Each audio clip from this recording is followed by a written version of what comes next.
This is potentially great news. I may be the only one saying this, but this is potentially great news. So, Sony and Marvel have been unable to reach an agreement as to how they collaborate on releasing Spider-Man films.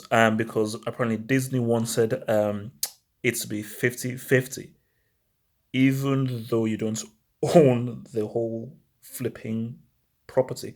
I get that it was invented by Marvel and so forth, but the reality in 2019, you didn't pay the money to fully own it. You don't own it. I'm sorry, that's just Sony owns it. So, but a lot of people's first reaction will be, "Oh my gosh, Spider-Man was so good in the MCU. Things were going really well. Marvel were really shepherded it in the right way. Sony, what the hell are they doing?" But guys, let's keep it real. I like Tom Holland as Spider-Man. For me, Tobey Maguire was a whining loser, and Andrew Garfield, quality actor, poorly directed.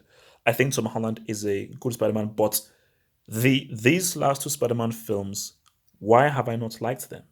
Why, or rather, why have I had an issue with them? They've been a slave to the MCU.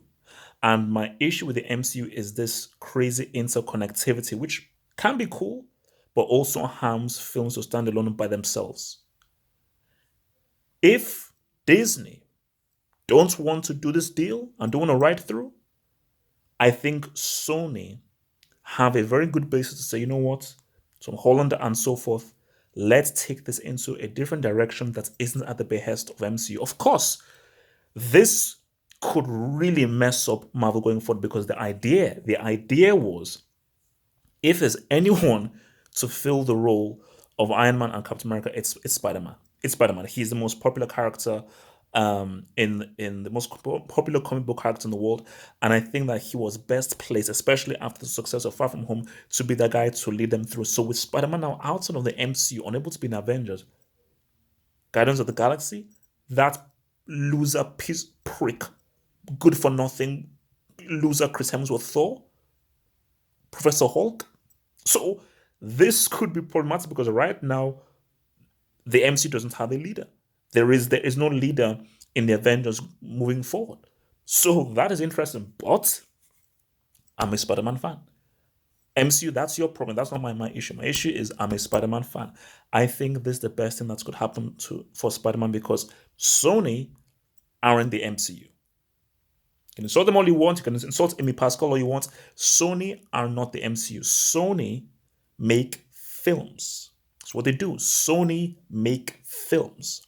And I think that there is a really good film there with Tom Holland, Zendaya, Johnson. There's a really good film here if you make it as a standalone.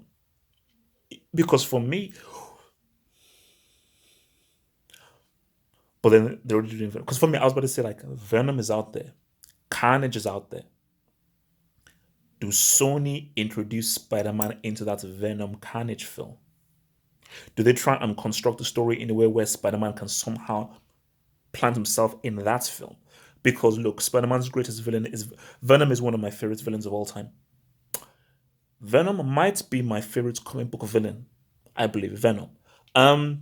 So I think that the good of this is that we can finally just get a good Spider-Man film.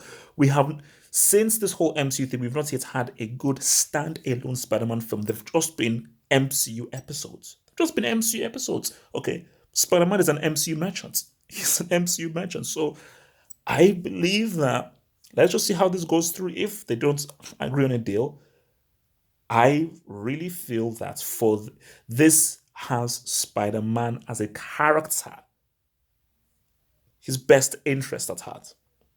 I think this is the best thing for Spider-Man moving forward.